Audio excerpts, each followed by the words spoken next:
ഓം ശാന്തി.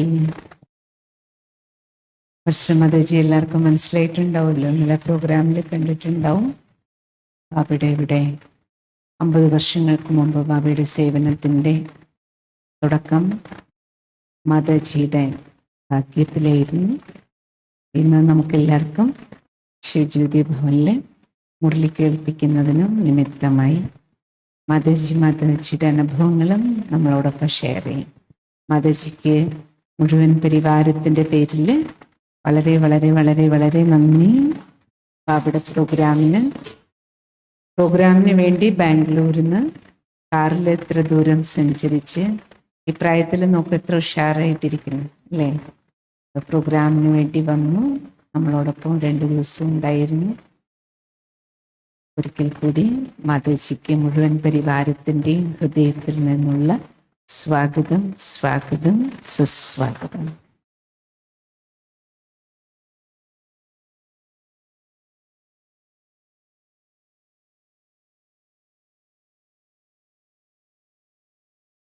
ഓം ശാന്തി.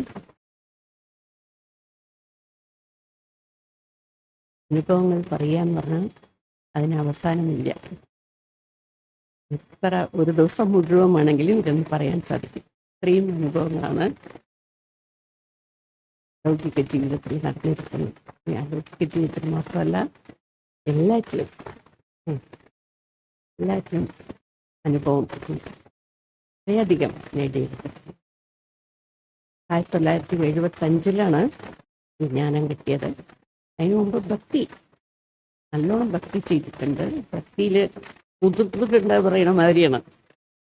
ഗീതയും പുരാണങ്ങളും ശ്ലോകങ്ങളും എല്ലാം അത്ര ചെറുപ്പത്തിൽ തന്നെ ഒക്കെ ബൈഹാർട്ടാണ്. ഒന്നും പുസ്തകം ആവശ്യമില്ല, ഒന്നിനും എല്ലാം ബൈഹാർട്ടാണ്. അതിന് ബൈഹാർട്ട് ചെയ്യാൻ പറഞ്ഞാൽ അത് വെറുതെ അല്ല, അതിൻ്റെ അർത്ഥത്തോടു കൂടിയിട്ട് എല്ലാം മനസ്സിലാക്കി. അപ്പോൾ എനിക്ക്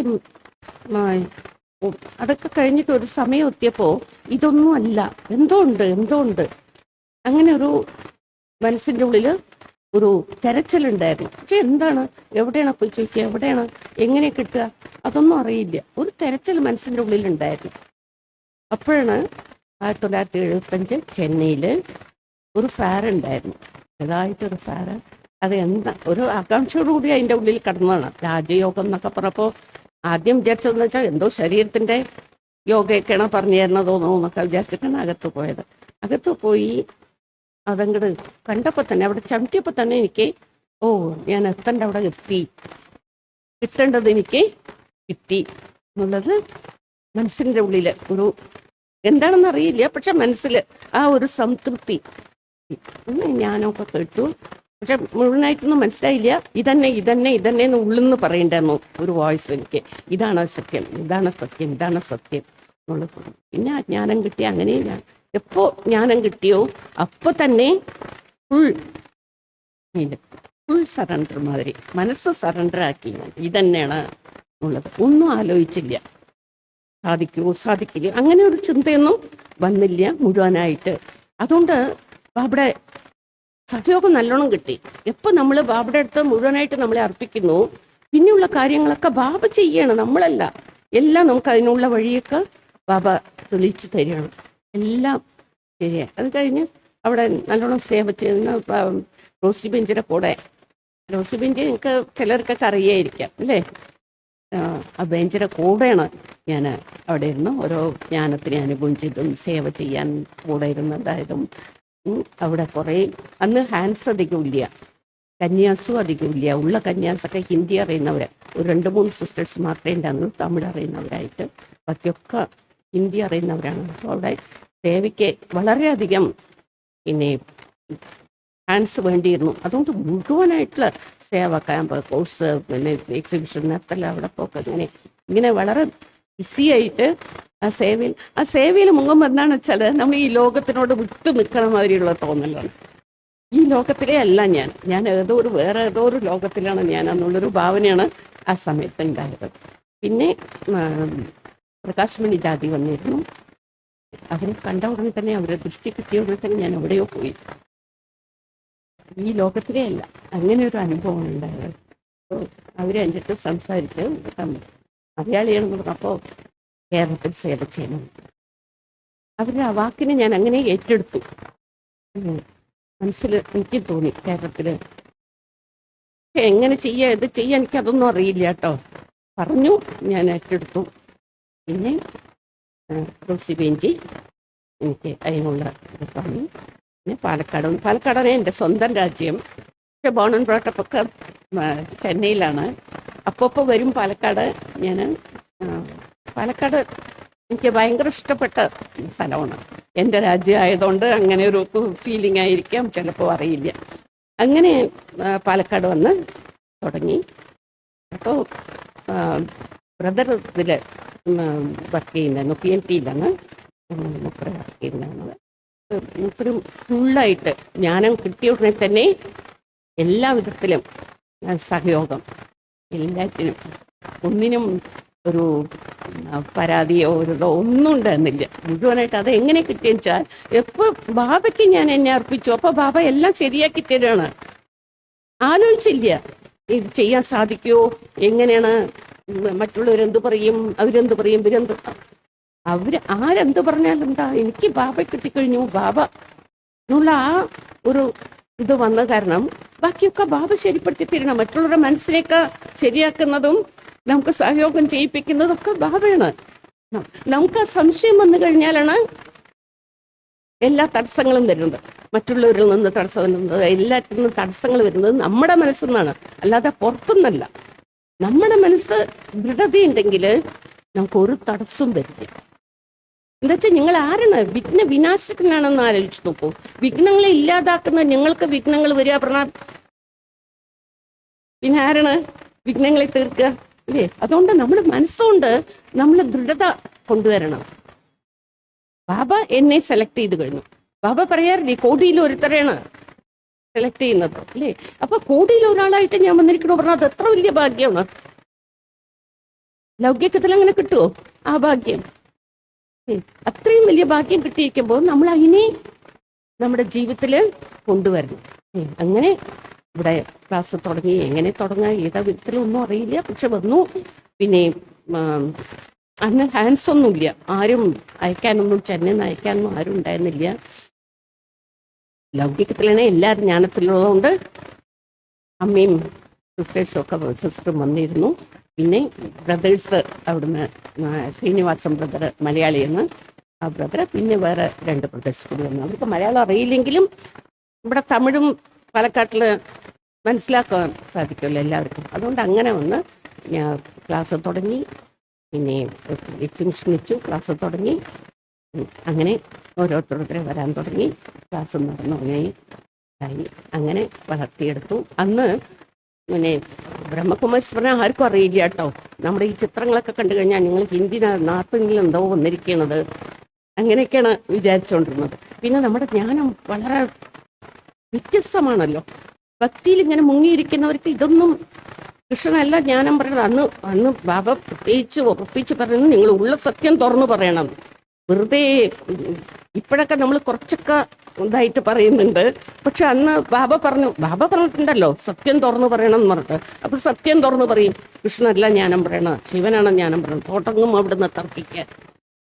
എന്തൊക്കെ തർക്കങ്ങൾ വരും അറിയോ. പക്ഷെ എനിക്ക് അതിനൊന്ന് പേടിയുണ്ടെന്ന് എന്നുവെച്ചാൽ ഞാൻ ഭക്തിയിൽ നല്ലോണം ഇതൊക്കെ പഠിച്ച കാരണം ഗീതയിൽ തന്നെ എടുത്ത് പറഞ്ഞു കൊടുക്കും. ഗീതയിലേ വരുന്നുണ്ട് ഒരു ശ്ലോകം വരും, കൃഷ്ണനാണ് ഈ ഞാനാണ് പറയുന്നത് അർജുന എന്നൊക്കെ കൃഷ്ണൻ പറയുന്നുണ്ട്. അതേസമയത്ത് ഇനിയൊരു ശ്ലോകം വരുന്നുണ്ട്, ഇത് പ്രപഞ്ചത്തിന്റെ എല്ലാറ്റിനും മീതിയായിരിക്കുന്ന സർവേശ്വരനിൽ നിന്നും വരുന്ന ജ്ഞാനമാണത് പറയുന്നുണ്ട്. അപ്പൊ ആ ശ്ലോകം ഞാൻ പറഞ്ഞ് മനസ്സിലാക്കി കൊടുക്കും അവർക്ക്. പറഞ്ഞു അപ്പൊ അവർക്കൊന്നും ഉത്തരം ഉണ്ടാവില്ല, ഇല്ല, അങ്ങനെ സൈലന്റ് ആവും. അപ്പോ അങ്ങനെ എന്നെ കൊണ്ട് ബാബ ചെയ്യിച്ചു. ആ പുരാണങ്ങളൊക്കെ നേരത്തെ കൂട്ടിയ ഗീതയും ഒക്കെ പഠിച്ചു വെച്ചത് അതുകൊണ്ടായിരിക്കാം. നേരത്തെ തയ്യാറാക്കാൻ വേണ്ടിയിട്ടായിരിക്കും എല്ലാം ബാബ ചെയ്തിട്ടുണ്ടാവുക. അതുകൊണ്ട് എനിക്ക് അപ്പോ ഭക്തിയിൽ വരുന്നവർക്കൊക്കെ ഇങ്ങുമാരി പറഞ്ഞ് ഗീതയിന്നും ഭാഗവതത്തിനും അതൊന്നും ഇതൊന്നും ഒക്കെ പറഞ്ഞ് മനസ്സിലാക്കി കൊടുക്കുന്നു. വെച്ചാൽ ഭക്തിയിൽ മുങ്ങിയിരിക്കുന്ന രാജ്യമാണ് ഇത്. ഗുരുവായൂരപ്പൻ പറഞ്ഞാൽ ഗുരുവായൂരപ്പനാണ് പരമാത്മാവ്. അപ്പോൾ അവർക്ക് ഈ ജ്ഞാനം ഇങ്ങനെ പറഞ്ഞ് മനസ്സിലാക്കി കൊടുക്കാൻ സാധിച്ചത് ഒരു ഭാഗ്യമായിട്ട് ഞാൻ എടുക്കുകയാണ്. പിന്നെ ആ സമയത്ത് എമർജൻസി സമയമായിരുന്നു. 76 ഒക്കെ എമർജൻസി ടൈമാണ്. 76 4 പേര് കൂടി സംസാരിക്കരുത്. ഇതിലിപ്പോ നിങ്ങൾക്കാർക്കും അനുഭവം ഉണ്ടാവില്ല എന്ന് വിചാരിക്കുന്നു ഞാൻ. എന്തല്ലേ, ആരൊക്കെയാണ് എമർജൻസി ടൈമിൽ ഉണ്ടായിരുന്നു? എമർജൻസി ടൈമിൽ ഉണ്ടായിരുന്നു 76, 77 എമർജൻസി ടൈമായിരുന്നു. അപ്പോൾ ആ സമയത്ത് വളരെ സ്ട്രിക്റ്റ് ആയിരുന്നു. ആരും കൂടരുത്, പിന്നെ ഒരു ഗ്രൂപ്പായിട്ട് ഇരുന്ന് ക്ലാസ് എടുക്കുക, അതൊന്നും പാടില്ല. അങ്ങനെ ഉള്ള സമയമായിരുന്നു. അപ്പൊ ആ സമയത്ത് എനിക്ക് അതൊന്നും ഞാൻ വലുതായിട്ട് എടുത്തിട്ടില്ല. എന്നുവെച്ചാൽ ഞാൻ എപ്പോൾ ബാബടുത്ത് വന്ന ഉടനെ ലൗകികത്തിലുള്ള എല്ലാം കട്ടാക്കി. പേപ്പർ വായിക്കില്ല, ന്യൂസ് കേൾക്കില്ല, ഒന്നും. എനിക്ക് ഈ ലോകത്തിൻ്റെ ഒന്നും അറിയണ്ട. അതുകൊണ്ട് എനിക്ക് എന്താണെന്ന് വെച്ചാൽ ഇതിൻ്റെ ഇതെന്താണെന്നുള്ളത് എനിക്കറിയില്ല. ഞാനൊക്കെ ക്ലാസ്സിലേക്ക് അവരൊക്കെ ക്ലാസ്സിലേക്ക് പേടിച്ചിട്ടാണ് വരിക. നിങ്ങൾ ഇത് ഭഗവാന്റെ ക്ലാസ്സാണ്, നിങ്ങൾ പേടിക്കാതെ വന്നോളൂ എന്ന് പറയും ഞാൻ. നിങ്ങൾ ഭയപ്പെടേണ്ട ആവശ്യമില്ല. പക്ഷേ പോലീസുകാര് മഫ്റ്റിയിൽ ഒരിക്കൽ വന്നിരുന്നു. എനിക്ക് അവർ പോലീസുകാരൊന്നും അറിയില്ല കേട്ടോ. അവരെന്താണ് ചെക്ക് ചെയ്യാൻ വേണ്ടി നിൽക്കുന്നത്, RSSന്റെ ക്ലാസ്സാണോ വേറെ വല്ലതുമാണോ നടക്കുന്നത് അറിയാൻ വേണ്ടി അവർ വന്നിരുന്നു. വരുന്ന സമയത്ത് എനിക്കറിയില്ല. അവർക്ക് ജ്ഞാനം നന്നായി പറഞ്ഞു കൊടുത്തു ഞാൻ. ഓക്കെ, അവർക്ക് ജ്ഞാനം പറഞ്ഞു കൊടുത്തപ്പോൾ അവർക്ക് മനസ്സിലായി ഇത് അബദ്ധമായിട്ടുള്ള ക്ലാസ് ഒന്നുമല്ല, നല്ലത് തന്നെയാണ്. അവർ പോയ ശേഷമാണ് എൻ്റെ അടുത്തൊരു ബ്രദർ പറഞ്ഞത്, ഈ വന്നതാരെന്നറിയോ, മഫ്റ്റിയിൽ പോലീസുകാരാണ് ചെക്ക് ചെയ്യാൻ. ഞാൻ തിരിച്ചുകൊണ്ട് പറഞ്ഞു, വന്നോട്ടെ, ചെക്ക് ചെയ്തോട്ടെ, ഇത് ബാബയുടെയാണ്, നമ്മുടെ ആരുടെയല്ല. അവർക്ക് ഉള്ള സത്യം മനസ്സിലാക്കിക്കോളും. അങ്ങനെയുള്ള സമയമാണ്. എക്സിബിഷനൊന്നും വെക്കാൻ പറ്റില്ല, പുറത്ത് ഇതാകാൻ പറ്റില്ല, നമുക്ക് അമ്പലത്തിൽ പോയിട്ടൊന്നും സേവ ചെയ്യാൻ പറ്റില്ല. അപ്പൊ സ്വകാര്യമായിട്ട് വീടായി കയറും ഞാൻ. വീടായി കയറിയിട്ട് അവർക്ക് ജ്ഞാനം പറഞ്ഞു കൊടുത്ത്, ഓരോ വീട്ടിലും കയറി അവർക്ക് ജ്ഞാനം പറഞ്ഞു കൊടുത്ത് അവര് കോഴ്സ് കൊടുക്കും. ഒരു വീട്ടിൽ കയറി കഴിഞ്ഞാൽ അവരുടെ ബന്ധുക്കളെയും ഇവരെയും ഒക്കെ ഒന്ന് വിളിച്ചേക്കും. വീട്ടിൽ വെച്ചിട്ട് നമുക്ക് കുടുംബം ഒന്നും ആർക്കും പറയാൻ പറ്റില്ലല്ലോ. അങ്ങനെ ജ്ഞാനം പറഞ്ഞു കൊടുത്തോണ്ടേയിരുന്നു. പിന്നെ ആ എമർജൻസി ടൈമൊക്കെ കഴിഞ്ഞപ്പോഴാണ് പിന്നെ പുറത്ത് നമുക്ക് എക്സിബിഷൻ വയ്ക്കാനും അമ്പലങ്ങൾ പ്രഭാഷണം ചെയ്യാനും എല്ലാറ്റിനും സാധിച്ചു. അപ്പോൾ നമുക്ക് സേവ എന്ന് പറയുമ്പോൾ ബാബയുടെ ഹെൽപ്പ് നല്ലോണം കിട്ടും. ഇല്ല, സേവയിൽ എനിക്ക് പല അനുഭവങ്ങളും അങ്ങനെ ഉണ്ടായിട്ടുണ്ട്. ഓരോന്നിലും ബാബയുടെ ഫുള്ളായിട്ടുള്ള അനുഭവം നമുക്ക്, അതായത് സഹയോഗം നമുക്ക് കിട്ടും. ഒരിക്കൽ 85-ലാണ് വിചാരിക്കുന്നത്, ഞാൻ പദയാത്ര ഉണ്ടായിരുന്നു, കന്യാകുമാരി ടു ഡൽഹി വരെയുള്ള പദയാത്ര. അപ്പോൾ ആ പദയാത്ര കന്യാകുമാരിയിൽ നിന്ന് അങ്ങനെ പുറപ്പെട്ട് നാഗർകോവിൽ പോയിട്ട് കേരളത്തിലേക്കാണ് വരുന്നത്. അപ്പോൾ കേരളത്തിലേക്ക് വരുമ്പോൾ അവരെ റിസീവ് ചെയ്യേണ്ടത് പിന്നെ പാലക്കാട്ടിനാണ് കുറച്ച് ബെഞ്ച് ഏർപ്പാട് ചെയ്തിരുന്നത്. നിങ്ങൾ പോയിട്ട് വേണം അവരെ റിസീവ് ചെയ്യാൻ. അപ്പോൾ കളിയക്കവള പറഞ്ഞ സ്ഥലമാണ് ബെഞ്ചി പറഞ്ഞു തന്നത്. ആ കളിയക്കവളയിൽ പോയിട്ട് റിസീവ് ചെയ്താൽ മതി അവരെ. എന്നിട്ട് അവർക്ക് റിസീവ് ചെയ്ത് അവർക്ക് അക്കോമഡേഷൻ, അവർക്ക് ഇതെല്ലാം കൊടുക്കണം, ആഹാരം എല്ലാം. പിന്നെ ഈവനിങ് ഫങ്ഷന് അവിടെയുള്ള VIPസിനെയൊക്കെ വിളിച്ച് എല്ലാവർക്കും വിളിച്ചിട്ട് ഫങ്ഷനും വെക്കണം. നിങ്ങൾ ആ ഒരു ദിവസം നിങ്ങളുടെ ചുമതലയിലാണ്. ശരിയെന്ന് പറഞ്ഞു. ഞാൻ കളിയക്കവലിക്ക് പോയി എല്ലാം ഏർപ്പാട് ചെയ്തിരുന്നു. സ്ഥലം ഇതും എല്ലാം ഏർപ്പാട് ചെയ്ത് വന്നു. അന്ന് പിന്നെ ഫോണില്ല, നമുക്കൊന്നും ചോദിച്ച് മനസ്സിലാക്കാൻ സാധിക്കില്ല, ഒന്നും പറ്റില്ല. അപ്പം ഞാൻ സമാധാനത്തിലിരുന്നു. കളിയക്കവലയിൽ സ്ഥലമൊക്കെ അവിടുത്തെ VIPസിനെയൊക്കെ കണ്ടു. എല്ലാവരെയും ഇതുമാതിരി ഫങ്ഷൻ ഹാളൊക്കെ തീർച്ചയാക്കി ആ സമയത്ത് പോയി നമുക്ക് നോട്ടീസൊക്കെ കൊടുക്കാൻ ഒക്കെ ഏർപ്പാട് ചെയ്ത് വെച്ചിരുന്നു. എന്നിട്ട് കന്യാകുമാരിക്ക് ഇനോഗ്രേഷൻ സമയത്ത് വന്നിരുന്നു. ചെന്നൈയിൽ നിന്ന് എല്ലാവരും വന്നിരുന്നു. ഇനോഗ്രേഷൻ വളരെ നന്നായിട്ട് കന്യാകുമാരിയിൽ നടന്നു. അത് കഴിഞ്ഞിട്ട് അവരെല്ലാവരും കൂടി നാഗർകോവിലേക്ക് പോകുന്നു. അപ്പോൾ നാഗർകോവിൽ അവരെയൊക്കെ പറഞ്ഞയച്ചിട്ട് ഞാൻ വേഗം കളിയക്കവലിക്ക് വരികയാണ്. അവർക്ക് പിറ്റേ ദിവസത്തേക്ക് വേണ്ടതൊക്കെ ഏർപ്പാട് ചെയ്യണമെന്നോ പറഞ്ഞ് കളിയക്കവലിക്ക് വന്ന് അവിടെ നോക്കണു. പിന്നെ അവിടെയുള്ളവരൊക്കെ പറയാൻ തുടങ്ങി, ഇവിടെ വെള്ളമില്ല, വെള്ളം എന്നുള്ളത് തീരെ ഇല്ല. ഇപ്പം എന്താ ചെയ്യുക, വെള്ളമില്ലാതെ എങ്ങനെ നമ്മൾ കാര്യങ്ങൾ നടത്തുക? ഞാൻ ചോദിച്ചു, കാശ് കൊടുത്താൽ കിട്ടുമോ? അപ്പോൾ അവർ പറഞ്ഞു, കാശ് കൊടുത്താൽ നിങ്ങൾക്ക് കിട്ടും വെള്ളം, പക്ഷെ 10 കുടേ കിട്ടും. 10 കുടം വെള്ളം, വരുന്നവർ 500 പേര്, ആകെ 10 കുടം വെള്ളം വെച്ചിട്ട് എന്താ ചെയ്യാൻ? വേറെ ഏതെങ്കിലും സ്ഥലം കിട്ടുമോ? ഞങ്ങൾക്ക് നാളെ തന്നെ വേണ്ടതാണ്. കാലത്ത് എല്ലാവരും ഒത്തും ഞങ്ങൾക്ക് അപ്പോഴേക്കും സ്ഥലം വേണം. നിങ്ങളൊരു കാര്യം ചെയ്യും, പാറശാലയിൽ പോവും, അവിടെ നിങ്ങൾക്ക് എന്തെങ്കിലും കിട്ടുന്നതാണ്. പിന്നെ അപ്പോഴേ പാറശാലയിൽ പോകും. എൻ്റെ കൂടെ 2 ബ്രദേഴ്സ് മാത്രമേ ഉള്ളൂ, വേറെ ആരുമില്ല. അങ്ങനെ പാറശാലയ്ക്ക് പോയി. പാറശാലയിൽ പിന്നെ നോക്കിയപ്പോൾ സന്ധ്യയായി. അപ്പോഴേക്കും സമയം. എവിടെയും സ്കൂൾ നോക്കിയാൽ അതിൻ്റെ ഭാരവാഹികളില്ല, എവിടെയും സ്ഥലം കിട്ടാനില്ല. ഞാൻ എന്താ ചെയ്യാ ടീച്ചറാ? ഇത് ബാബയ്ക്ക് ഞാൻ ഏൽപ്പിച്ചു കഴിഞ്ഞു. ഞാനൊന്നുമില്ല, ബാബയുടെ കാര്യമാണ്, ബാബ നടത്തിത്തരണം, എനിക്ക് സ്ഥലം കിട്ടണം ഇപ്പോൾ എന്ന് പറഞ്ഞാൽ ബാബയെ വിചാരിച്ച് അപ്പോൾ അവിടെ ഉള്ളവർ പറഞ്ഞു, ഇവിടെ ഒരു സോഷ്യൽ സർവീസ് ചെയ്യുന്ന ഒരാളുണ്ട്, അവിടെ പോയി കണ്ടോളൂ, അവരെന്തെങ്കിലും നിങ്ങൾക്ക് ചെയ്തു തരാതിരിക്കില്ല. ശരി പറഞ്ഞാൽ അവിടെ പോയി അവരുടെ വീട്ടിൽ പോയപ്പോൾ അവരില്ല, ഭാര്യ മാത്രമേ ഉണ്ടായിരുന്നു. അപ്പം ഞാൻ പറഞ്ഞു എനിക്ക് കാണാൻ പറ്റുന്നു. അയ്യോ രാത്രി ആകുമല്ലോ വരാന്. ശരി ഞാൻ വെയിറ്റ് ചെയ്യാം. വെയിറ്റ് ചെയ്യാം. എൻ്റെ മനസ്സ് മുഴുവൻ എന്താണ്, കാലത്ത് വരാൻ പോകുന്നവരൊക്കെ 6 മണിയാകുമ്പോഴേക്കും ഇത്രയും പേരെത്തും, അവർക്ക് സ്ഥലമില്ല, ആഹാരത്തിനൊന്നും ചെയ്തിട്ടില്ല, ഒന്നും നടന്നിട്ടില്ല. എന്താ ചെയ്യാ? ഇത്രയും വലിയൊരു ആ സമയത്തെ നിങ്ങളൊന്ന് ആലോചിച്ച് നോക്കൂ. ആ സമയത്ത് എൻ്റെ മനസ്ഥിതി എങ്ങനെ ഇരിക്കുന്നു ഒന്ന് ആലോചിച്ച് നോക്കൂ. എന്നെ ഏൽപ്പിച്ചതാണ്. എനിക്ക് ആർക്കെങ്കിലും ഫോൺ ചെയ്ത് പറയാൻ തരുന്നുണ്ടോ? ആ കാലത്ത് ഫോണൊന്നും ഇല്ല. ഇങ്ങനെയൊക്കെയാണ് സ്ഥിതി എന്നുള്ളത് പറഞ്ഞ് മനസ്സിലാക്കി കൊടുക്കാൻ എനിക്കത് പറ്റൂല. ഒരേ ഒരു ബാബയുടെ അടുത്ത് മാത്രമേ എനിക്ക് പറയാൻ പറ്റുള്ളൂ, വേറെ ആരടുത്ത് എനിക്ക് പറയാൻ പറ്റില്ല. അങ്ങനെ ഒരു അവസ്ഥയായിരുന്നു. തന്നെ സമയത്ത് ശരിക്കേ യോഗ എന്ന് പറഞ്ഞാൽ പോരാ, ഞാൻ അങ്ങനെ ബാബയുടെ അവിടെ തന്നെയായിരുന്നു. അങ്ങനെ ഒരു സ്ഥിതിയിലായിരുന്നു ആ സമയത്ത്. മൂപ്പരും ഇങ്ങനെ ഈ വെയിറ്റ് ചെയ്തിരിക്കുമ്പോൾ 10-10:30 ഈ സമയം കിട്ടോ. അവര് മെല്ലെ വരുന്ന ദൂരത്തുനിന്ന് കാറിറങ്ങി ഇങ്ങനെ വരുമ്പോൾ എനിക്ക് ദൂരത്തുനിന്ന് ഇങ്ങനെ നോക്കിയപ്പോൾ ബ്രഹ്മാബ വരുന്ന മാതിരി തോന്നി. നല്ല ഹൈറ്റുള്ള മനുഷ്യനാണ്. എനിക്ക് ബ്രഹ്മാബ വരുന്ന മാതിരി തോന്നി. ബാബയാണ് വരണല്ലേ. ഞാൻ അടുത്ത് വരെ അയാളുടെ രൂപം. ഇതിന് മുമ്പ് എനിക്ക് അയാളുടെ രൂപമല്ല കണ്ടത്, ഞാൻ അവിടെ ബ്രഹ്മാബയാണ് കണ്ടത്. അടുത്ത് വന്ന് അയാള് ഞാനപ്പോൾ പറഞ്ഞു, എനിക്കൊരു സ്ഥലം വേണം, നിങ്ങൾ എങ്ങനെയെങ്കിലും അറേഞ്ച് ചെയ്യണം കേട്ടോ എന്ന് പറഞ്ഞിട്ടോ. എന്താ അത്, നിങ്ങൾ കാലത്ത് വരണമെന്ന് പറയുന്നു, ഈ രാത്രി നേരത്തെ ഞാൻ എവിടെയാണ് സ്ഥലത്തിന് നിങ്ങൾക്ക് എങ്ങനെ അറേഞ്ച് ചെയ്ത് തരാം? എങ്ങനെങ്കിലും എന്തെങ്കിലും ഒരു വീടെങ്കിലും എനിക്ക് കിട്ടിയാൽ മതി, എന്തെങ്കിലും അറേഞ്ച് ചെയ്ത് തരും. അയാൾ കുറച്ച് നേരം അദ്ദേഹം ഇങ്ങനെ ആലോചിച്ചിട്ട്, എൻ്റെ ഒരു ഫ്രണ്ടിൻ്റെ ഒരു വീടുണ്ട് കേട്ടോ, പക്ഷേ ഒരു പ്രശ്നമുണ്ട്, അദ്ദേഹം ഇവിടെ ഇല്ല, ചാവി കിട്ടാൻ നോക്കിയില്ല, എന്താ അറിയില്ല. ഫോൺ ചെയ്ത് ചോദിച്ചപ്പോൾ കാലത്തേ വരുന്നു. അയാൾ വരുമ്പോൾ പുലർച്ചയ്ക്ക് എത്തും, ഏതൊരു ദൂര സ്ഥലത്തേക്ക് പോയിക്കണം, പുലർച്ചയ്ക്ക് എത്തും എന്ന് പറഞ്ഞു. അപ്പോൾ എൻ്റെ അടുത്ത് പറഞ്ഞു, പുലർച്ചയ്ക്ക് അയാൾ എത്തിയാൽ നമുക്ക് ചാവി മേടിക്കാം. എനിക്ക് ഉറപ്പ് പറയാൻ പറ്റില്ല കേട്ടോ എന്ന് പറഞ്ഞു. ഞാൻ എന്താ ചെയ്യുക ആ സമയത്ത്? അത് ഉറപ്പായിട്ട് തന്നെ വിചാരിച്ചു മനസ്സിൽ. എന്നിട്ട് തിരിച്ച് വന്നു.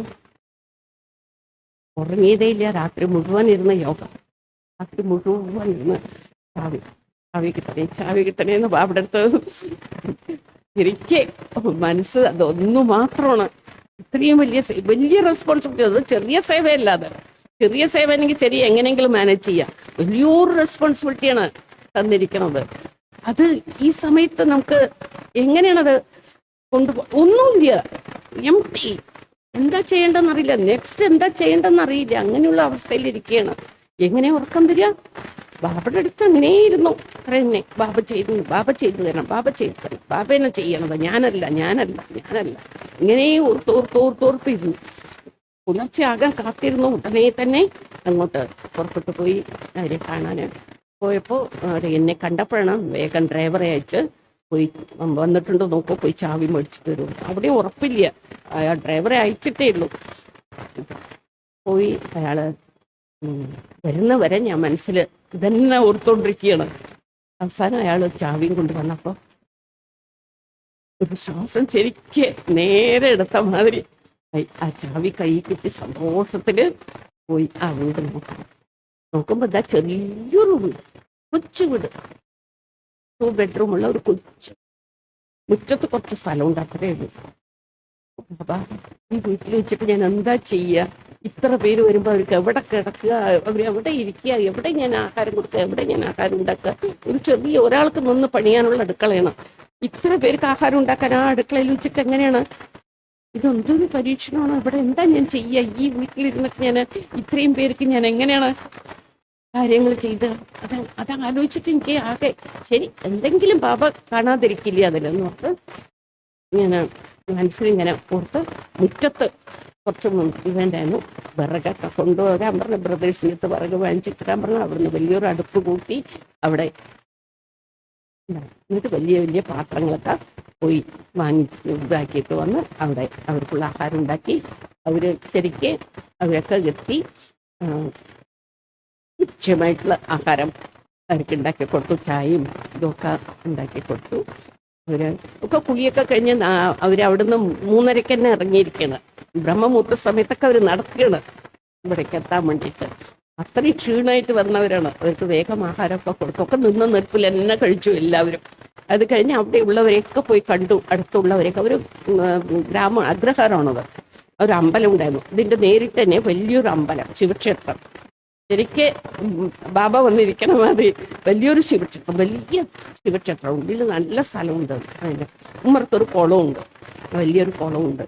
അപ്പൊ ഞാൻ അവരെയൊക്കെ പോയി കണ്ടപ്പോൾ അവരെയൊക്കെ പറഞ്ഞു, സിസ്റ്റർ പേടിക്കുകയും വേണ്ട, എല്ലാവരും ഇവിടെ വന്നോട്ടെ, ഇവിടെ കിടന്നോട്ടെ, കുളമുണ്ട്, കുളത്തിൽ കുളിച്ചോട്ടെ, എല്ലാവരും ഇവിടെ വന്ന് കിടന്നോട്ടെ. ആ അമ്പലത്തിൽ ഇങ്ങനെ തിട്ടുണ്ടാവുമല്ലോ, ഇങ്ങനെ അത് നിറയെ സ്ഥലമുണ്ടല്ലോ, അപ്പൊ എല്ലാവരും അവിടെ കിടന്നോട്ടെ, ഞങ്ങൾ എന്ത് വേണമെങ്കിലും ചെയ്ത് കൊടുക്കാം, ആഹാരം വേണമെങ്കിൽ ഞങ്ങൾ ഉണ്ടാക്കി കൊടുക്കാം, എന്തെങ്കിലും വേണമെങ്കിൽ പറഞ്ഞോളൂ പറഞ്ഞു. ഇല്ല, ആഹാരമൊക്കെ ഞങ്ങൾ തന്നെ ഉണ്ടാക്കിക്കോളാം, ഞങ്ങൾ തന്നെ കൊടുത്തോളാം, അവർക്ക് കിടക്കാനുള്ള സ്ഥലം നിങ്ങൾ കൊടുക്കാം. എന്നിട്ട് ഞാൻ ആ ബ്രദേഴ്സിനൊക്കെ മാപ്പ് ചോദിച്ചു, നോക്കൂ നിങ്ങൾക്ക് സൗകര്യത്തോടുകൂടി ചെയ്യാൻ എനിക്ക് പറ്റിയില്ല കേട്ടോ, ഞാൻ നോക്കിയതായിരുന്നു, ഇങ്ങനെയുള്ള അവസ്ഥയായതുകൊണ്ടാണ് നിങ്ങൾ അഡ്ജസ്റ്റ് ചെയ്യാൻ പറഞ്ഞു. അയ്യോ ഇതൊരു വലിയ അനുഭവമാണ്, ഞങ്ങൾക്കൊക്കെ സന്തോഷമേ ഉള്ളൂ ഇതില്. ഇങ്ങനെ ഒരു അനുഭവം കിട്ടില്ലല്ലോ, അമ്പലത്തിന്റെ ഉള്ളിൽ കിടക്കുക, രാവിലെ ആയിട്ട് കുളത്തിൽ കുളിക്കുക, ഇതൊക്കെ ഒരു നല്ലൊരു എക്സ്പീരിയൻസ് അല്ലേ പറഞ്ഞ അവര് സന്തോഷത്തോടുകൂടി അവർ ഇതായപ്പോൾ എനിക്ക് മനസ്സിന് സമാധാനമായി. പിന്നെ അവൾക്ക് ഉച്ചയ്ക്കുള്ള ആഹാരമൊക്കെ ഉണ്ടാക്കി എല്ലാവർക്കും ആഹാരമൊക്കെ കൊടുത്ത് പിന്നെ വൈകുന്നേരത്ത് വളരെ ഭംഗിയായിട്ട് ഫങ്ഷൻ. പിന്നെ അവിടെ ആഗ്രഹത്തുള്ള വീട്ടിലുള്ള സ്ത്രീകളൊക്കെ വന്നു, ഞങ്ങൾ എന്ത് വേണമെങ്കിലും സഹായം ചെയ്തു തരാൻ ഞങ്ങൾക്ക് പറഞ്ഞു. സ്ത്രീകളെയൊക്കെ മാതാസൊക്കെ ഉണ്ടായിരുന്നു, മധുരയിൽ നിന്നും ഇവിടെ നിന്നൊക്കെ ഞാൻ മാതാസിനെ വരാൻ പറഞ്ഞിരുന്നു. എന്താ വെച്ചാൽ എൻ്റെ കൂടെ മാതാസ് ആരും ഉണ്ടായിരുന്നില്ല പാലക്കാട്ടിൽ നിന്ന്, അതുകൊണ്ട് അവരെയൊക്കെയാണ് ഞാൻ സഹായത്തിന് വിളിച്ചിരുന്നത്. അവരെല്ലാവരും ഉണ്ടായിരുന്നു. അവരൊക്കെ ഓരോ വീട്ടിൽ ഓരോരുത്തരെ പറഞ്ഞയച്ചു. അവിടെ അവർ കുളിച്ച് റെസ്റ്റ് എടുത്ത് അങ്ങനെ ഒരു വൈകുന്നേരത്ത് നല്ലൊരു ഫങ്ഷൻ, അവിടെയുള്ളവരെ വന്ന് നിറഞ്ഞു. ഫങ്ഷന് നന്നായിട്ട് ഫങ്ഷനും നടത്തി. അവരെയൊക്കെ കാലത്ത് അവിടെ ഒക്കെ രാത്രി കിടന്ന് കുളത്തിൽ കുളിച്ച് രാവിലെ ആഹാരം ഉണ്ടാക്കി. രാവിലെ എനിക്ക് ആഹാരം ഉണ്ടാക്കി കൊടുക്കേണ്ട പണിയില്ല, അവർ 8:30 തന്നെ നേരെ വരുന്നത്. പിന്നെ അവർക്ക് തിരുവനന്തപുരത്തിനും അതിൻ്റെ ഇടയിൽ നെടുമങ്ങാട് എന്താണ് സ്ഥലം, അവിടെയാണ് അവർക്ക് രാവിലത്തെ ബ്രേക്ക്ഫാസ്റ്റ്. അപ്പോൾ ഞാൻ പറഞ്ഞു നിങ്ങൾ എന്തായാലും ബ്രേക്ക്ഫാസ്റ്റ് കഴിച്ചിട്ട് തന്നെ പൊയ്ക്കോളും, നടക്കണ്ടേ അത്ര ദൂരം, കഴിച്ചിട്ട് പൊയ്ക്കോളും. അപ്പോൾ ബ്രദേഴ്സൊക്കെ ഓക്കെ. എന്താ വെച്ചാൽ ഒക്കെ ചെറുപ്പമാണല്ലോ, അവർക്കും വിശപ്പ് കൊണ്ട് കാണുമല്ലോ. അപ്പം ഞാൻ വേഗം ചായയൊക്കെ ഉണ്ടാക്കി അവർക്ക് ബ്രേക്ക്ഫാസ്റ്റും എല്ലാം ഉണ്ടാക്കി കൊടുത്തിട്ടാണ് അയച്ചത്. അത് വളരെ നന്നായി. എന്താ വെച്ചാൽ അവർ അവിടെ എത്തുമ്പോൾ 11 മണിയായി. അവർക്ക് ആഹാരം അവർ വെയിറ്റ് ചെയ്ത് അവർക്ക് അതൊന്നും വിശപ്പില്ല. അവർക്ക് ഇവിടുന്ന് കഴിച്ചിട്ട് പോയത് കാരണം അവർക്ക് വിശപ്പുണ്ടായിരുന്നില്ല.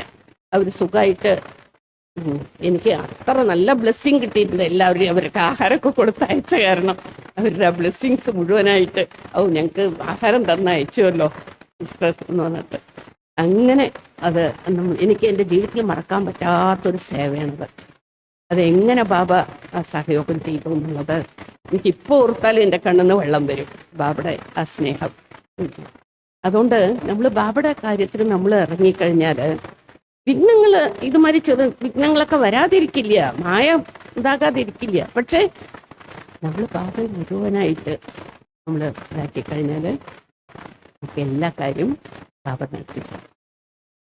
അതുകൊണ്ട് ഉറച്ച വിശ്വാസത്തിൽ നിങ്ങൾ ചെയ്യും. ബാബ ബാബയാണ് എൻ്റെ കൂടെ, ബാബയാണ് ചെയ്യുന്നത്. ചെയ്യിക്കുന്നത് ബാബ എന്ന് പറയുമ്പോൾ എല്ലാ കാര്യം ബാബ നടത്തിക്കോളും. നമ്മൾ ഈ ശരീരം കൊണ്ട് ചെയ്യുന്നേ ഉള്ളൂ.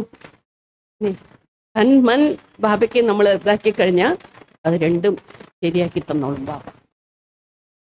മനസ്സിലെ പൂർണ്ണമായ വിശ്വാസം ബാബയോട്, പൂർണ്ണമായിട്ട് നമ്മളെ സറണ്ടർ പറയുന്നതാണ്, മനസ്സിനെ സറണ്ടർ ചെയ്യും. കാര്യങ്ങളെല്ലാം തന്നെ. ഇങ്ങനെയാണ് ഓരോ സേവകള് അന്നത്തെ കാലത്ത് ചെയ്തത്.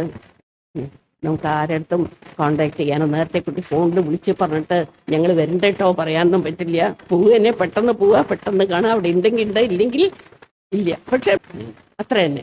പക്ഷെ അവർ പോകാനിരിക്കുന്നവരെ എന്തെങ്കിലും കാരണം കൊണ്ട് അവർക്ക് പോകാൻ പറ്റാതെ അവിടെ ഇരിക്കുന്നുണ്ടാവും നമുക്ക് വേണ്ടിയിട്ട്. അവർ പറയുകയും ചെയ്യും, അയ്യോ സിസ്റ്റർ ഞങ്ങള് പോകേണ്ടതാണ്, എന്തോ കാരണോ ഞങ്ങൾക്കത് തടഞ്ഞു, നിങ്ങളെ കാണാൻ പറ്റി എന്ന് പറയും. അങ്ങനെ ഫോണില്ലെങ്കിൽ കൂടി അവിടെ അടുത്ത് നമ്മൾ കണക്ഷൻ വെച്ച് കഴിഞ്ഞാൽ അതാണ് യഥാർത്ഥമായ ഫോൺ. അവിടെ പറഞ്ഞു കഴിഞ്ഞാൽ നമുക്ക് എല്ലാ കാര്യങ്ങളും നടക്കും. അങ്ങനെ അവിടെ ഓരോ സേവ നടത്തിക്കൊണ്ടിരുന്നു. ഇനി ഓരോരുത്തർ ഇവിടെ ആ സമയത്ത് ഇനി ബെഞ്ച് അന്ന് മധുരയില്, പാലക്കാട്, കോയമ്പത്തൂർ മൂന്നും ഒരേ കൊല്ലത്തിലാണ് തുടങ്ങിയത്.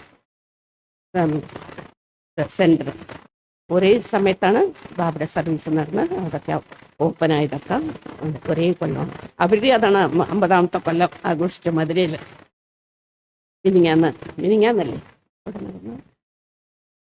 അങ്ങനെ ഒരേ സമയത്താണ്. അതുകൊണ്ട് അവിടെ നടക്കുന്ന സേവയൊക്കെ പാലക്കാട്ടിലേക്ക് ബെഞ്ചി ആര് വന്നാലും എന്ത് സേവനങ്ങളൊക്കെ, എന്ത് റാലി വരികയാണെങ്കിലും, എന്ത് വരികയെങ്കിലും, മധുബൻ വാസികൾ വരികയാണെങ്കിലും മധുരയിൽ നിന്ന് കോയമ്പത്തൂരിൽ നിന്ന് പാലക്കാട്, അങ്ങനെ എല്ലാ വലിയ വലിയ വലിയ സേവകളും വലിയ വലിയ ചുമതലകളും ബെഞ്ചിക്ക് ഭയങ്കര വിശ്വാസമാണ്.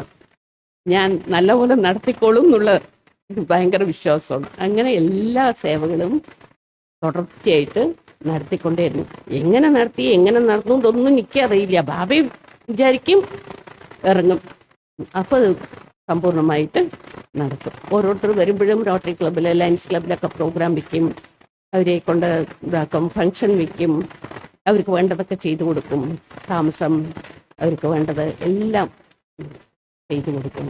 അങ്ങനെ ഓരോ സർവീസ്, ഡോക്ടേഴ്സ് റാലി, പിന്നെ അഡ്വക്കേറ്റ്സിന് അതുമാതിരി മധുനിവാസികൾ വരുമ്പോൾ അവർക്ക് വേണ്ട ഇതൊക്കെ ചെയ്തു കൊടുത്താൽ അവർക്കും അക്കോമഡേഷൻ എല്ലാം ശരിയാക്കി പബ്ലിക് പ്രോഗ്രാമൊക്കെ വെച്ച് അങ്ങനെ ഓരോ വലിയ വലിയ സേവകളാണ് ബെഞ്ചിൻ ഏർപ്പാട് ചെയ്തിരുന്നത്. അങ്ങനെ എല്ലാ സേവകളും ചെയ്തുകൊണ്ടേയിരുന്നു.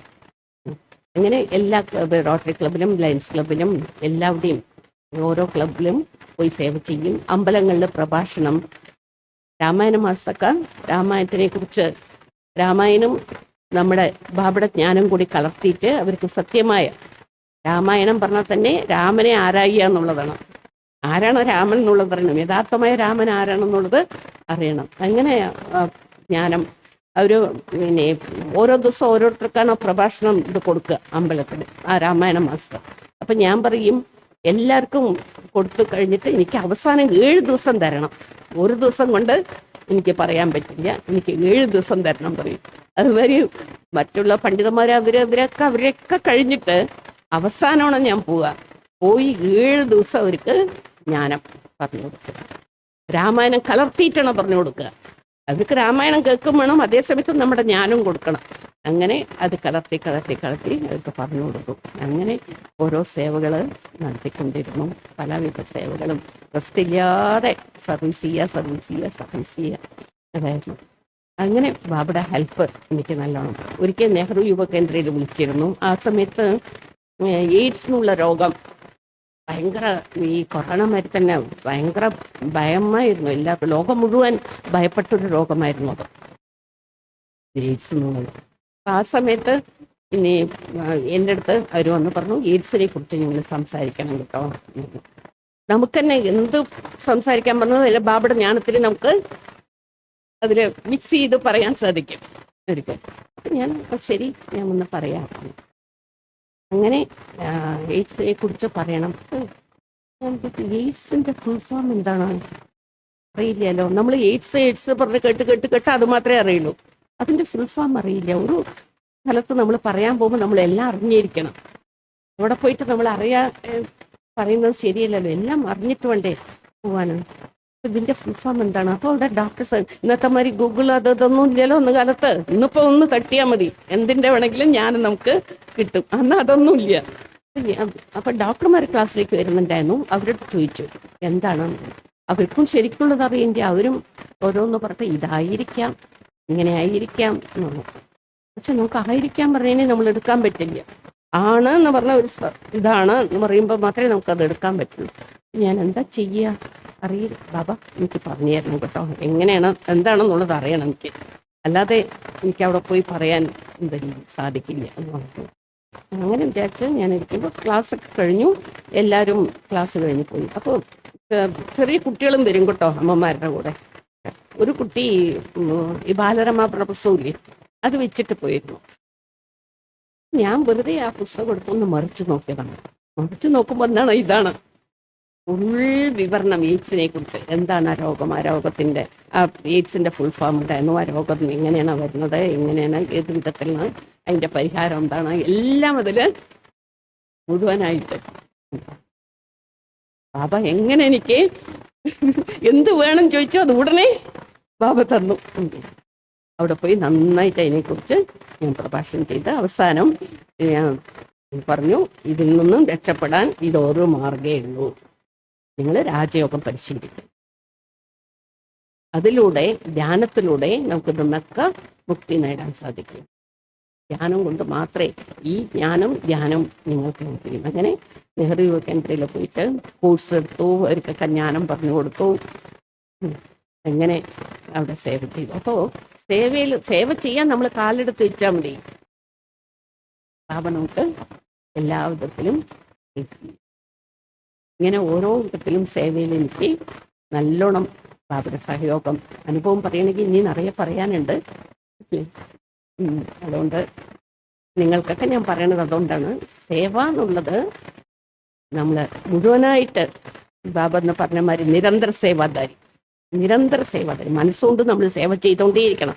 എല്ലാ ആത്മാക്കൾക്കും കൊടുത്തോണ്ടേയിരിക്കണം നമ്മൾ, അല്ലേ? അതിന് നമുക്ക് സമയം പ്രത്യേകിച്ചും വേണമെന്നില്ല, അല്ലേ? ഇപ്പം ശരീരത്തോണ്ട് സേവ ചെയ്യണമെങ്കിൽ നമ്മൾ സമയം കാണണം അതിന്. പക്ഷെ മനസ്സുകൊണ്ട് സേവ ചെയ്യാൻ സമയം കാണണം. എപ്പോഴും മനസ്സോട് നമുക്ക് സേവ ചെയ്യാൻ സാധിക്കും. മനസ്സാ സേവ ഏറ്റവും വലിയ സേവയാണ്. പിന്നെ കർമ്മണ സേവ, മനസ്സാ സേവ ചെയ്യേ കർമ്മണ സേവയിൽ നമുക്ക് വളരെയധികം ഫലം കിട്ടും. അതിൻ്റെ അനുഭവം കൊടുക്കാൻ സാധിക്കും. അങ്ങനെ നമ്മൾ സേവയിൽ ഈ സംഗമത്തിൽ മാത്രമേ സേവ എന്നുള്ളത് കിട്ടുള്ളൂ, വേറെ എവിടെയും നമുക്ക് കിട്ടില്ല. അതുകൊണ്ട് മനസ്സാ വാച കർമ്മണ നമ്മൾ സേവ ചെയ്യാൻ ഇറങ്ങിയാൽ നമുക്ക് ബാബയുടെ മുഴുവനായിട്ടുള്ള മദത് കിട്ടും, സഹയോഗം കിട്ടും. അങ്ങനെ അതേമാതിരി നമുക്ക് ബാബയുടെ ഇൻറ്റ്യൂഷൻ കിട്ടും. ഓരോ കാര്യത്തിലും നമുക്ക് വരാൻ പോകുന്നതിനെ കുറിച്ച് നമുക്ക് നേരത്തെ, എൻ്റെ അനുഭവത്തിൽ അങ്ങനെയാണ്, എനിക്ക് നേരത്തെ കൂട്ടി മനസ്സിലാക്കാൻ സാധിക്കും ഇന്നതാണ് എന്നുള്ളത്. ആ ഇൻറ്റ്യൂഷൻ കറക്റ്റായിട്ട് വരും ബാബയുടെ നമുക്ക് നേരത്തെ കൂട്ടി തന്നെ. എൻ്റെ ലൗകിക അച്ഛന് സുഖമില്ലാത്ത കിടക്കുകയായിരുന്നു. അപ്പോൾ കുറേ കാലമായിട്ട് ഇങ്ങനെ കിടക്കുന്ന സമയത്ത് ഇടയ്ക്കിടയ്ക്ക് ഞാൻ പോയി നോക്കും. ചെന്നൈയിലായിരുന്നു, ഞാൻ പാലക്കാടും അവർ ചെന്നൈയിലായിരുന്നു. ഇടയ്ക്കിടയ്ക്ക് ഞാൻ ചെന്നൈയിൽ പോവും, കണ്ടിട്ട് വരും. അങ്ങനെയായിരുന്നു. അപ്പോൾ ഒരിക്കൽ എനിക്ക് ഒരുമാതിരി ഭോഗ് ദിവസമായിരുന്നു. ഒന്ന് ഭോഗ് വെച്ചിട്ട് യോഗ ചെയ്യുന്ന സമയത്ത് എൻ്റെ മനസ്സിൻ്റെ ഉള്ളിൽ നിന്ന് ചെന്നൈക്ക് ഉടനെ പോകണം എന്നുള്ളത് തോന്നി. ഇപ്പോൾ തന്നെ പോകണം, വൈകിക്കരുത്. ഞാൻ വിചാരിച്ചു എന്താ പെട്ടെന്ന് ഇങ്ങനെ. ക്ലാസ്സൊക്കെ കഴിഞ്ഞ ഉടനെ തന്നെ ഞാൻ പറഞ്ഞു എനിക്ക് ചെന്നൈക്ക് പോകണം. ഈ റിസർവേഷൻ ഇല്ലാതെ എങ്ങനെ പോവുക? ബുദ്ധിമുട്ടല്ലേ? ലാസ്റ്റ് മൊമെന്റിൽ റിസർവേഷനൊന്നും കിട്ടില്ല. റിസർവേഷൻ ഉണ്ടോ ഇല്ലയോ, എനിക്ക് പോയേ പറ്റൂ. എൻ്റെ മനസ്സിൽ തോന്നിക്കഴിഞ്ഞു, അപ്പോൾ പോയേ പറ്റുള്ളൂ. എന്നിട്ട് പോയ ഉടനെ തന്നെ എനിക്ക് റിസർവേഷൻ റെഡി ആയിരിക്കണം. TTR ഉടനെ എനിക്ക് റിസർവേഷനൊക്കെ ശരിയാക്കിയിരുന്നു. പോയി കാലത്ത് അവിടെ ഇറങ്ങി വീട്ടിൽ ചെന്നു. അപ്പോൾ അമ്മ വേഗം എന്താ പെട്ടെന്ന് വന്ന ബാബ എൻ്റെ മനസ്സിൽ തോന്നിച്ചു വന്നു. ഞാൻ ചോദിച്ചത് ആദ്യത്തെ ചോദ്യം, അച്ഛന് വിശേഷിച്ചൊന്നുമില്ലല്ലോ? വിശേഷിച്ചൊന്നുമില്ല. അച്ഛൻ ഞങ്ങളുടെ കടപ്പനയായിരുന്നു. അച്ഛൻ വിശേഷമൊന്നുമില്ല. അപ്പോൾ അവിടെയുള്ള എൻ്റെ സിസ്റ്റേഴ്സും ബ്രദേഴ്സ് ആരും ഇല്ല അവിടെ. അപ്പോൾ അവരവിടെ തന്നെയുണ്ട്, ഒക്കെ അടുത്തടുത്തടുത്തായി താമസിക്കേണ്ട. എപ്പോഴും അച്ഛനെ വന്ന് കാണും പോകും ഒക്കെ ചെയ്യും. എൻ്റെ ബ്രദർ അവിടെ തന്നെയായിരുന്നു. പക്ഷെ അന്നത്തെ ദിവസം നോക്കി അവരാരും ഇല്ല. അവരൊക്കെ ദീപാവലി ടൈം ആയതുകൊണ്ട് എല്ലാവരും ഓരോരുത്തരോട്ടും ഓരോ ദിക്കിലേക്ക് പോയിരിക്കുകയാണ്. അമ്മ മാത്രമേ ഉള്ളൂ. അപ്പോൾ എന്താ എല്ലാവരും പോയി എന്ന് ചോദിച്ചപ്പോൾ അമ്മ പറഞ്ഞില്ല, ഡോക്ടർ പറഞ്ഞു പേടിക്കാനൊന്നുമില്ല, നിങ്ങൾ പൊയ്ക്കോളൂ പറഞ്ഞു. അതുകൊണ്ടാണ് അവരൊക്കെ പോയത്, പേടിക്കാനൊന്നുമില്ല പറഞ്ഞു. പക്ഷെ എൻ്റെ മനസ്സിലേക്ക് ഇങ്ങനെ തോന്നാൻ കാരണം എന്താണ്? എന്തെങ്കിലും ഇല്ലാതെ ബാബ എനിക്ക് ആ ഇൻഡ്യൂഷൻ തരില്ലല്ലോ. ഒക്കെ അച്ഛൻ്റെ അടുത്ത് പോയിരുന്നു ഞാൻ. അമ്മ കോംപ്ലാൻ കളിക്കൊടുന്ന് എൻ്റെ കയ്യിൽ തന്നു. അച്ഛന് കൊടുക്കാൻ പറഞ്ഞു. അമ്മ കുളിക്കാനും പോയി. ഞാൻ അടുത്തിരുന്ന് അച്ഛനിരുന്ന് ഇങ്ങനെ വായിൽ കണ്ണടച്ച് കിടക്കുകയായിരുന്നു. ഞാൻ ഒരു സ്പൂൺ കൊടുത്തു. അപ്പോൾ കണ്ണ് തുറന്നു, ദൃഷ്ടി നോക്കി. ഞാൻ അങ്ങനെ ദൃഷ്ടി കൊടുത്തോണ്ടേയിരുന്നു. ബാബടുത്ത് ഞാൻ പറയുന്നത്, ബാബ ഇനി ഈ ആത്മാവിനെ എങ്ങനെ ഈ ശരീരത്തിന്, പഴയ ശരീരത്തിന് ഇങ്ങനെ ഇട്ട് ബുദ്ധിമുട്ടിക്കേണ്ട ബാബ. ബാബടുത്തേക്ക് കൊണ്ടുപോകും ബാബ. രണ്ടാമത്തെ സ്പൂണ് കൊടുത്തു, മൂന്നാമത്തെ സ്പൂണ് പോയി. അങ്ങനെ ഞാൻ മാത്രമേ ഇല്ലടുത്ത്, ആരുമില്ല. എൻ്റെ ദൃഷ്ടി നോക്കി നോക്കി നോക്കി കണ്ണ് തുറന്ന് തന്നെ അങ്ങനെ ദൃഷ്ടി നോക്കി. അങ്ങനെ കണ്ണടച്ച് ഇങ്ങനെ അമ്മ കുളിച്ചു വന്നിട്ട് അമ്മയെന്ന് വിളിച്ചു. ഞാൻ വന്നിട്ട് ഏയ് ഒന്നുമില്ല, വെറുതെ കിടക്കുക, ഇങ്ങനെ തന്നെ എപ്പോഴും കിടക്കുക, ഇങ്ങനെ തന്നെ കിടക്കുക, നല്ല ഡോക്ടറെ വിളിക്കണം നോക്കിയിട്ട് പറഞ്ഞു. 10 മിനിറ്റ് ആയിരുന്നു. അപ്പോൾ ആ ആത്മാ ഭാഗ്യം ചെയ്തിട്ടുണ്ട്.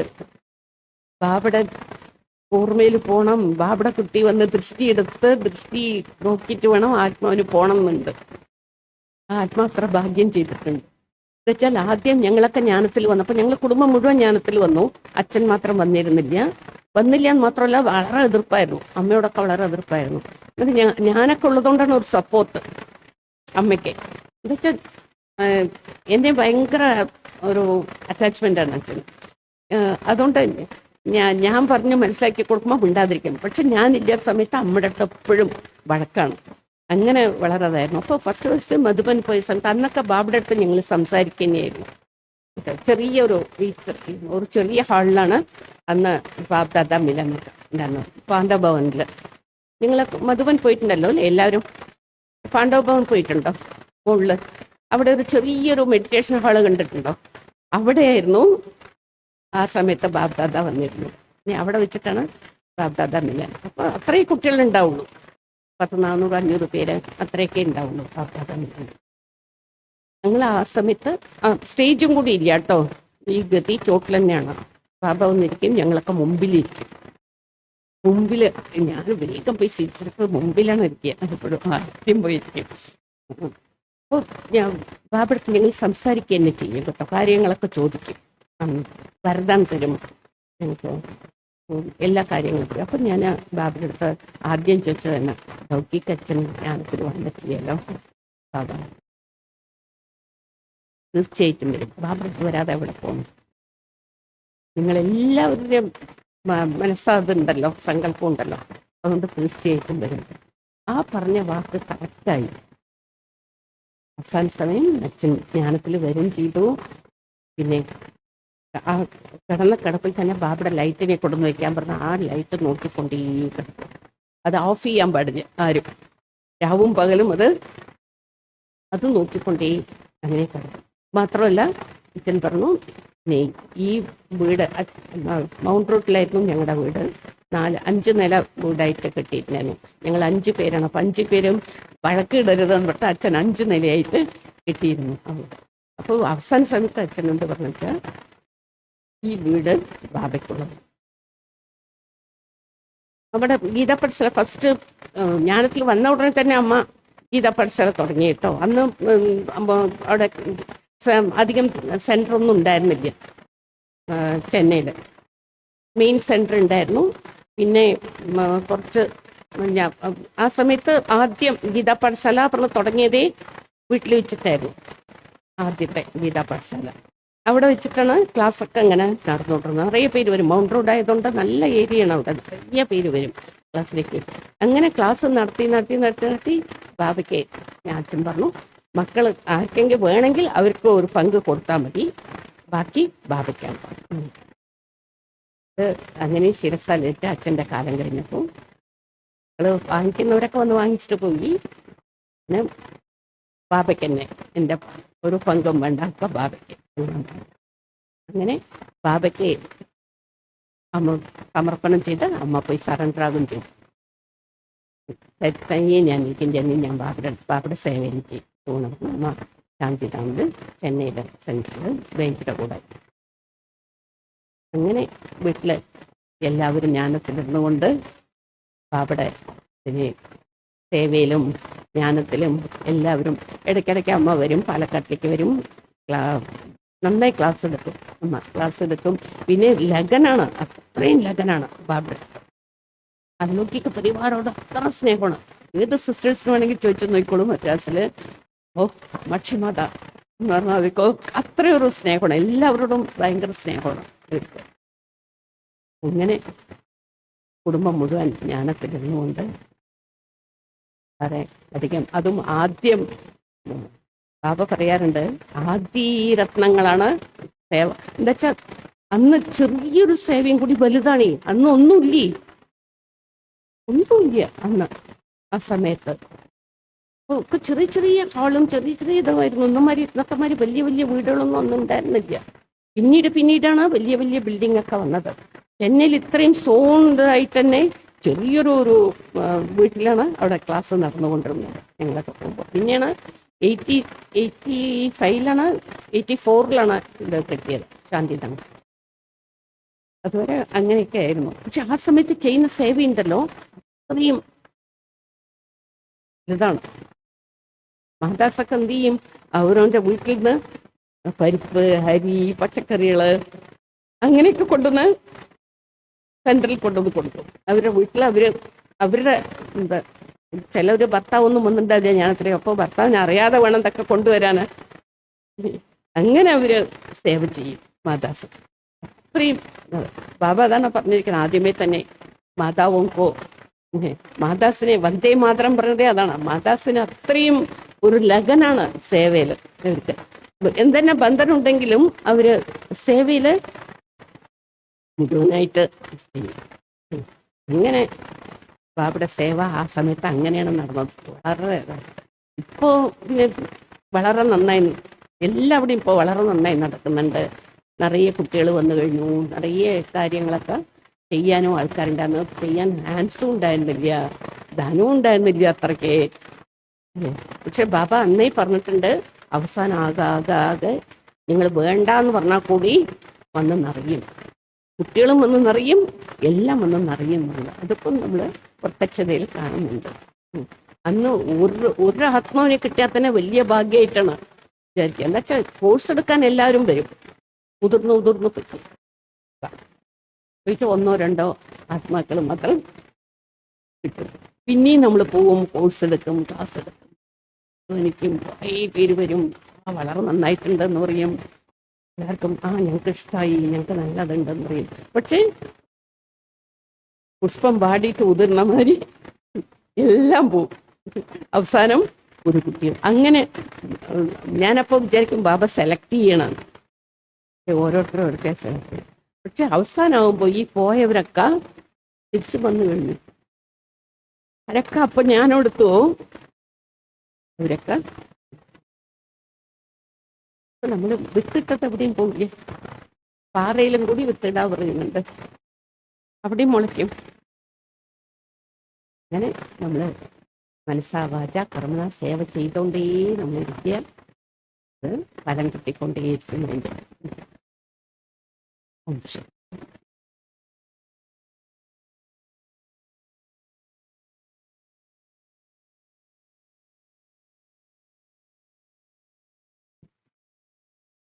ശാന്തി.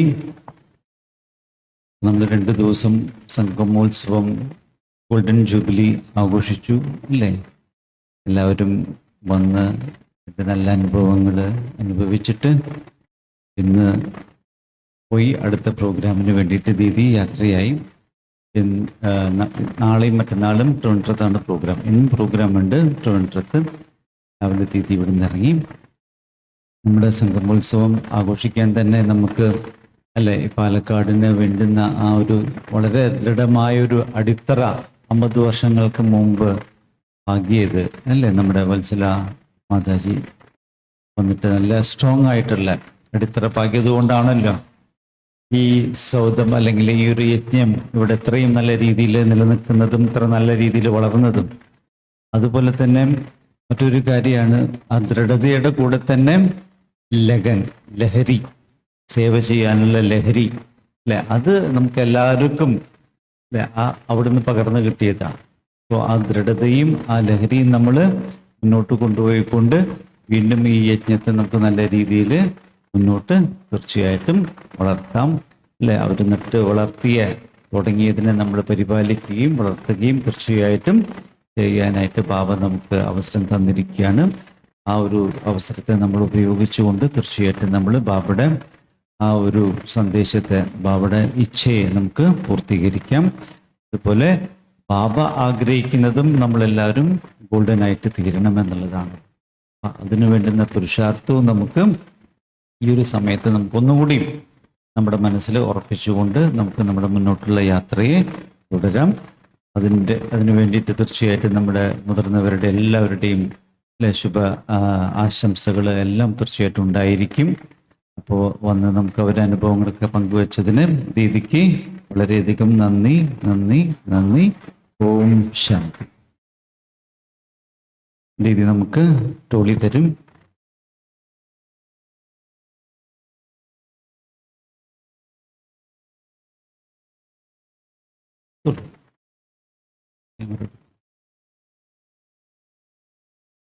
ഇത് നമുക്ക് വൈൻഡിങ് അപ്പ് സേവയാണ്. അപ്പോൾ വൈൻഡിങ് അപ്പിന് എല്ലാവരും കുറച്ച് സേവാധാരികൾ